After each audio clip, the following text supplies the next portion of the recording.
यथाविधि आज वर्णन मिलता है और निश्चित समय आ गया विदाई का। तुलसी कहते हैं पर्वत रो पड़ा। पर्वत कठोर है भाई, पर्वत कठोर है, लेकिन बेटी की जब विदाई होने लगे तो तुलसी वर्णन कर रहे हैं पर्वत बिलख पड़ा है, पर्वत के नेत्र सदर हो गए हैं, पर्वत रो पड़ा है। स्वभाव वातावरण कैसा है और वातावरण कैसा है, कभी बड़ा सुंदर विषय कहते हैं भाई कि तिया की बनाइया बनौन वाले ने हथी पाड़ के करो विछोड़ देना। तिया की बनाइया बनौन वाले ने हथी पाड़ के करो विछोड़ देना। मोती कढ़ के अपनी माला दे विचों किसी होर दी माला दे विच जोड़ देना। मोती कढ़ के अपनी माला दे विचों किसी होर दी माला दे विच जोड़ देना। ये सामान्य नहीं है। अपने बाग की फुलवारी निकाल करके अपने बाग की शोभा को, अपने बाग के शोभा को, फूल को निकाल करके किसी दूसरे की फुलवारी को सजाना, उसको शोभायमान करना। ध्यान देना, ये हृदय एक बेटी के माता पिता के पास भी हो सकता है। और ध्यान देना, इस बलिदान, इस दान को साधारण व्यक्ति नहीं समझ सकता। इस लेक्चर में एक विषय कहता हूं भाई, मुझे लगता है बेटे भाग्य से मिलते हैं।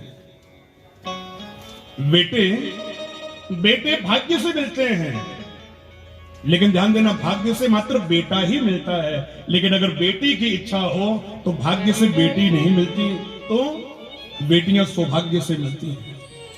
जब जीवन में सौभाग्य जब जाकर के एकत्रित होते हैं, तब जाकर के घर में एक बेटी जैसा फूल खिलता है। इसमें कोई बड़ी बात नहीं है। बेटा भाग्य से मिल जाएगा। भाग्य में था भाई, आपने ग्रह दिखाया, भाग्य में है, वो भाग्य में ही होता है। लेकिन बेटा ही भाग्य में होगा। और बेटी सौभाग्य से प्राप्त होने वाली है। सौभाग्य जब जिंदगी के इकट्ठे होने वाले हैं, तब जाकर के हमारे घर में देवी रूप में हमारी बेटी घर में उत्पन्न होने वाली है। इसमें संदेह नहीं है। और वो बेटी भी फुलवारी में जब आई, वो कली जब प्रखर होने लगी, जब बड़ी होने लगी, जिसको सजाया, जिसको सुंदर बनाया, जिसका अच्छा पालन पोषण किया, जब घर के आंगन की शोभा बढ़ने लगी, शोभा को यूं समझ करके चले, जब माता पिता के काम में जब हाथ बटाने लगी, जब उस पेड़ को लगाने के बाद जब उसके फल खाने का समय आया, तो वो पौधा उखाड़ कर एक से दूसरी क्यारी में जाकर के डाल दिया। ये दिल एक बेटी के माता पिता के पास ही हो सकता है, अन्यथा नहीं। और आप कभी चिंतन करना, यही एक कारण था पिता अपनी बेटी से बड़ा प्रेम करते थे। और एक बात कहूं, ये जगत सत्य है, मां बेटे से प्रेम करती है। हालांकि बेटी का प्रेम मां से रहता है। मां बेटे से अधिक लगाव रखती है, अधिक प्रेम रखती है। लेकिन पिता बेटी से प्यार करता है। पिता को बेटियां बड़ी भाती हैं, लेकिन एक मां को लगता है उसका बेटे से अधिक लगाव होगा। लेकिन पिता का लगाव जो वो ज्यादा एक बेटी से होने वाला है, इसमें संदेह नहीं है। और स्वाभाविक है, लेकिन वो व्यक्ति ऐसा है जिसके ऊपर पूरे परिवार का भार है। जब वो बेटी को विदा भी करता है, हालांकि हृदय बिलख रहा है, रो रहा है, लेकिन वो रो नहीं सकता। वो चार लोगों के सामने नहीं जा सकता, क्योंकि घर का पिलर अगर कमजोर हो गया तो सारा घर तहस नहस होने वाला है। घर की छत डगमगा करके गिरने वाली है। उसे कठोर बनकर के रहना पड़ता है और कहीं ना कहीं चिंतन करना। लेकिन कठोरता की एक सीमा है। पर्वतराज हिमाचल से नहीं रहा गया। यथाविधि पर्वतराज हिमाचल जब बेटी की विदाई होने लगी, नेत्र सजल हो गए। वहां के परिकरों ने, सप्त ऋषियों ने यथाविधि धैर्य बंधाया है। उधर वर्णन मिलता है, कहारों को बुलाया गया, बेटी की विदाई हुई है। वहां के सब प्रकार के लोग, मां की सखियां, यहां तक कहूं तो वहां के पशु पक्षी भी आकर के इस विदाई के समारोह में आकर के शामिल हुए हैं। यहां एक निवेदन और कर रहा, वो एक समय था, एक नियम था। बेटी की विदाई जहां को पानी का जल स्रोत बहता हो, वहां तक करी जाती थी। बेटी को चार कंधों पर, यानी वो जिसे पालकी कहते हैं, आप क्या कहते हो? डोली। हाँ भाई, इसको समझ गए। पालकी जिसमें लड़के को लेकर के जाते हैं उसे कहते हैं, और डोली जिसमें लड़की को विदा करते हैं उसे कहते हैं। हाँ, सही कहा। और डोली में विदा करने जब जाते थे तो ध्यान देना वहां तक गए जहां तक वो जल की धारा बह रही हो, और वहां बस उसको पार करने के बाद उसके बाद वो परिजन यथाविधि पुनः लौट करके आते थे। पर्वतराज हिमाचल के यहाँ के लोगों ने भी यथाविधि पार्वती मैया की विदाई करी। हम इस विषय को यथाविधि आगे लेकर के चले तो वर्णन मिलता है मां पार्वती की विदाई हुई। यथाविधि पर्वतराज हिमाचल इत्यादि हजारों लोग जो विदा करने के लिए आए थे न मांगों के माध्यम से पुनः वापिस लौट करके आए हैं। उधर शंकर भगवान पार्वती इत्यादि परिकरों को साथ लेकर के कैलाश पहुंचे। धीरे धीरे समय बढ़ने लगा, व्यवस्थाएं समझने में समय लगता है। पार्वती मैया अब जब कैलाश पर्वत पर जाकर के पहुंची, वहां की व्यवस्थाओं को समझ रही है, स्वीकार रही है, धारण कर रही है। धीरे धीरे समय बढ़ा, आगे चल करके वर्णन मिलता है भगवान के एक बेटे हुए जिनका नाम है कार्तिकेय। ये कथा बड़ा विस्तृत क्षेत्र है, लेकिन हम राम कथा का श्रवण कर रहे हैं तो मैं इस कथा को ज्यादा व्याख्यात नहीं कर पाऊंगा कार्तिकेय जी के जन्म के बारे में, लेकिन इतना कह रहा हूं भगवान शंकर जी के जो पुत्र कार्तिकेय हुए, यथाविधि देवता उसी समय धरती पर उतर करके आ गए, प्रार्थना करके तो प्रभु तारकासुर को मारना है, उसे वरदान है। कल की कथा में हम लोगों ने विषय सुना था, शंकर जी के तेज से उत्पन्न होने वाला बालक जो होगा, सेनाओं का अध्यक्ष यानी मुखिया बनकर के जब चलेगा, उसके द्वारा जो परिग फेंका जाएगा, उसके द्वारा तारकासुर की मृत्यु होने वाली है। आज यथाविधि देवता धरती पर उतर करके आए, शक्तियों से सुशोभित यथाविधि श्री कार्तिकेय जी को किया है। कार्तिकेय जब थोड़ा बड़े हुए तो सेनाओं को साथ लेकर के इंद्र आए हैं, रथ में बैठा करके कार्तिकेय जी को लेकर के चले गए हैं। शोणितपुरी में जाकर के यथाविधि देवताओं का दानवों के साथ युद्ध हुआ, जिस युद्ध में कार्तिकेय जी सभाओं के मुखिया बने हैं, और मुखिया बनकर के यथाविधि देवताओं की शक्तियों को प्राप्त करने के बाद एक परिघ का निर्माण किया, और वह परिघ लेकर के तारकासुर के ऊपर जैसे ही मारा है, तारकासुर ने सोचा बच्चा क्या मारेगा मुझे, ये तो छोटा सा बच्चा, छोटा सा बालक है। लेकिन जैसे ही प्रहार किया, मानो कटे हुए वृक्ष की भांति यह तारकासुर धड़ाम से जमीन के ऊपर आकर के गिरा, जैसे यह गुब्बारा गिरा। तारकासुर कटे हुए वृक्ष की भांति एकदम से असहज होकर के धरा पर जाकर के गिरा है, प्राण पंख से उड़ गए, यानी तारकासुर का संहार हो गया। और सच्चिदानंद भगवान की, बोले राजा रामचंद्र भगवान की। यथाविधि बालक पुनः घर लौट करके आया, लेकिन मैया के मन की जिज्ञासा है, ये दूसरा जन्म हो गया, सती से पार्वती बनी है, लेकिन जिज्ञासा आज भी पुरानी है, राम जी के बारे में जानना चाहती है। आज यथाविधि वर्णन मिलता है, बड़ा समय व्यतीत हो गया, लेकिन एक दिन पार्वती भला अवसर जाना, मैया पार्वती ने एक भला अवसर, एक अच्छा अवसर जाना, समय देखा कि शंकर भगवान इस समय स्वभाव अच्छा लग रहा है, यानी अगर इस समय प्रश्न करूं तो मेरे प्रश्न का उत्तर मुझे पक्का दे देंगे, ये सोच करके रख लो बेटा। ये हमने क्या कर रहे हैं? अच्छा, उससे लगा कि ये इनकी प्रॉपर्टी है, इनको ही देनी चाहिए, लेकिन हमने आपको दे दी है। वांके बिहारी लाल की, बोले राजा रामचंद्र भगवान की। ध्यान देना, वर्णन चल रहा था। पार्वती मैया ने भला अवसर ढूंढा, और वो भला अवसर ढूंढने में समय लग गया, जाते प्रश्न नहीं कर दिया। अच्छा ध्यान देना, ये कथाएं बड़ी शिक्षा देती हैं हमें। हर बात का एक समय होता है। गृहस्थी में भी हम सोचें, हमारे मन में जो भाव उत्पन्न हो हम तुरंत कह दें, नहीं होता। हर बात कहने का एक समय है। और आप कभी चिंतन करना, पार्वती मैया समय ही ढूंढती रही, बेटा भी हो गया घर में, बेटा तारकासुर को मार करके भी आ गया, उसके बाद भी समय बढ़ रहा था। तब एक दिन पार्वती भला अवसर जाना, एक भला अवसर देखा कि शंकर भगवान प्रसन्न मुद्रा में है, अब मुझे इनसे बात करनी चाहिए। मैं निवेदन कर रहा हूं, ये प्रभाव, ये कथाएं अगर जीवन में अगर आत्मसात हो जाएं तो घर स्वर्ग बन जाए, इसमें संशय संदेह नहीं है।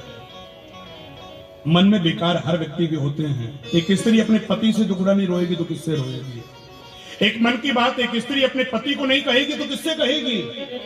लेकिन समय, और जिसने समय को जान लिया, जो समय में बंध गया, उसका समय परिवर्तित हो गया, इसमें कोई संशय संदेह नहीं है।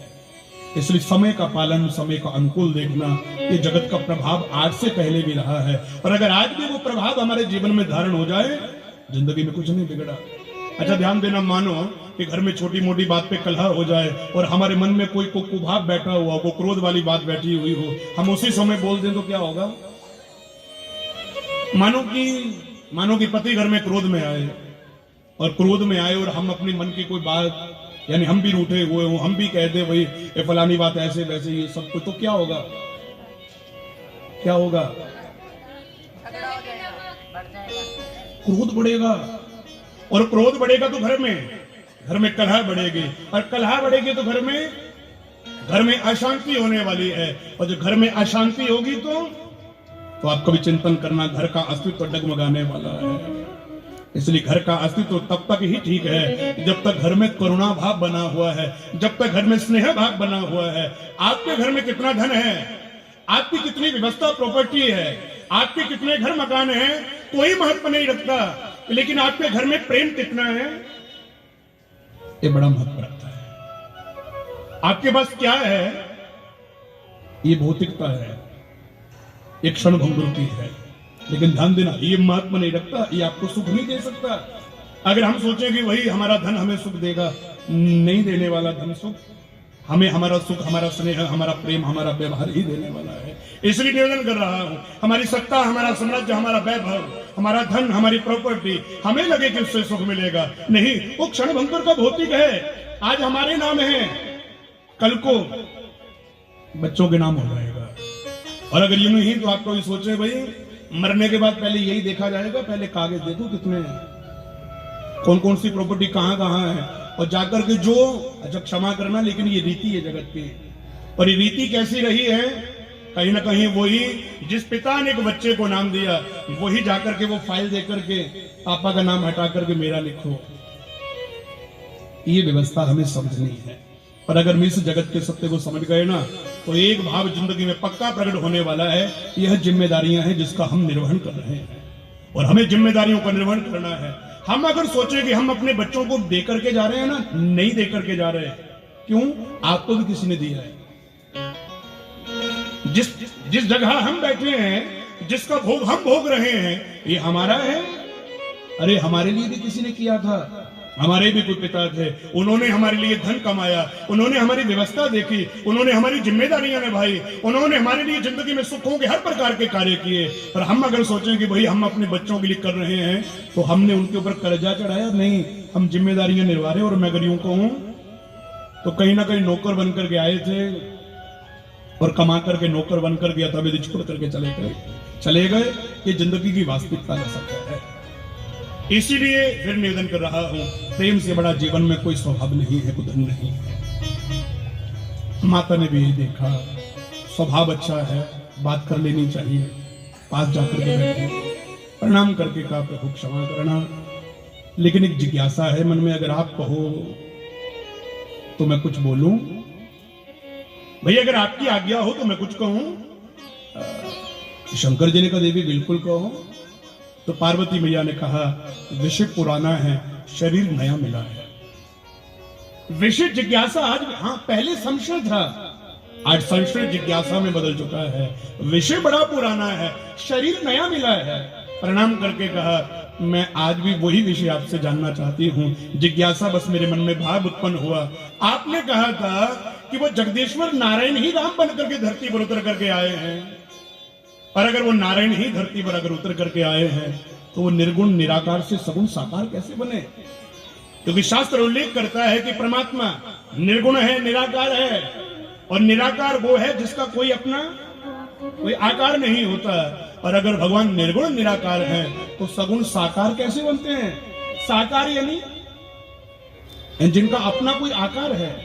अब भगवान निर्गुण निराकार से सगुण साकार कैसे बनते हैं? और अगर वो निर्गुण निराकार से सगुण साकार बनकर के आते हैं, तो फिर उनके जीवन में हुए कार्यों को, उनकी लीलाओं को मेरे साथ वर्णन करिए। मैं राम कथा का पान करना चाहती हूँ, मैं श्रवण करना चाहती हूँ कि वो राम माता कौशल्या के गर्भ से जन्म कैसे लेते हैं, उनके धरती पर आने के क्या क्या कारण रहते हैं। और मैं यह भी जानना चाहती हूँ उनके विवाह के प्रसंग इत्यादि, उनका भरत के प्रति प्रेम इत्यादि, उनका वनवास इत्यादि, राक्षसों का संहार करना इत्यादि, वनवासों को काट करके पुनः करके राज्याभिषेक होना इत्यादि, ये सारे विषय मुझे जानने हैं। पर अगर आपकी करुणा मेरे ऊपर हो तो मेरे प्रश्नों का उत्तर मुझे प्रदान कर दें, बड़ी कृपा होगी। अच्छा, आपको भी चिंतन करना, हम भी इस विषय को समझें। भगवान निर्गुण निराकार से सगुण साकार बनकर के कैसे आते हैं? मैं इसको एक उदाहरण के माध्यम से कह रहा हूं। आप मुझे एक बात बताओ, जल निराकार है कि साकार है? जल, पानी, जल निराकार है कि साकार है? निराकार।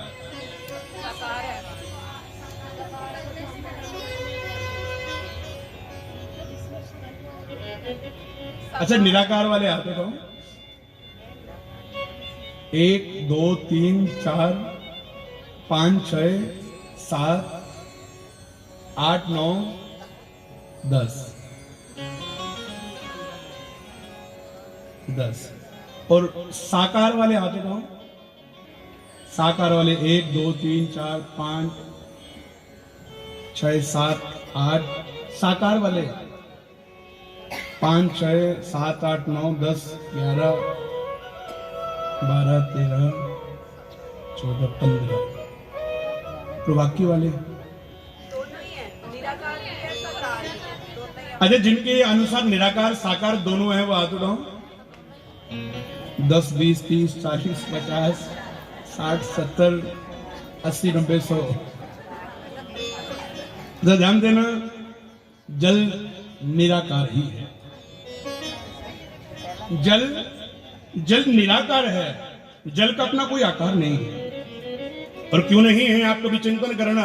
जल को हवा में उछालो और कहीं ना कहीं हमारी अंजलि में वो जल एक साकार रूप में था, लेकिन हमने जब ऊपर फेंका तो अब जब वो पुनः नीचे आकर के पहुंचा तो जल का कोई आकार रहा? जिस पात्र में जल को डाल दिया जाए वो वैसा ही आकार धारण कर लेता है।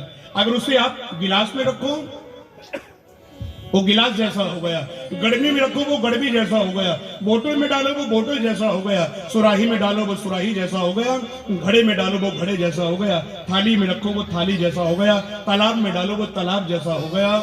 लेकिन वही जल अगर आप किसी पात्र में रख करके फ्रिज में रख दो तो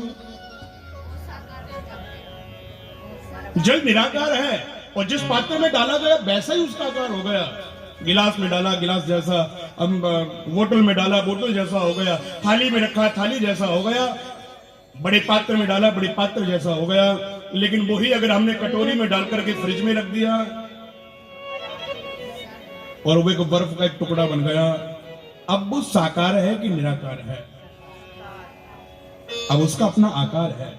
अब आप उसे पात्र से निकाल सकते हो, अपने हाथ में थाम सकते हो, उसे उछाल भी सकते हो। एक सीमित समय के लिए वह जल जो है वो साकार बन गया। जैसे पात्र में डाला उसने वैसा ही रूप धारण कर लिया। ठीक वैसे ही भगवान भी निर्गुण निराकार हैं, उनका अपना तो कोई आकार नहीं है। लेकिन हाँ, भक्त जब अपनी भावनाओं से भगवान को प्रसन्न करके धरा पर अवतरित होने के लिए भक्ति का सहारा जब लेते हैं तो वही भगवान कभी राम कभी कृष्ण कभी वामन कभी बराह कभी नरसिंह कभी हयग्रीव कभी मत्स्य इत्यादि रूपों को धारण करके धरती पर साकार बन करके उतर करके आते हैं। बोले सच्चिदानंद भगवान की।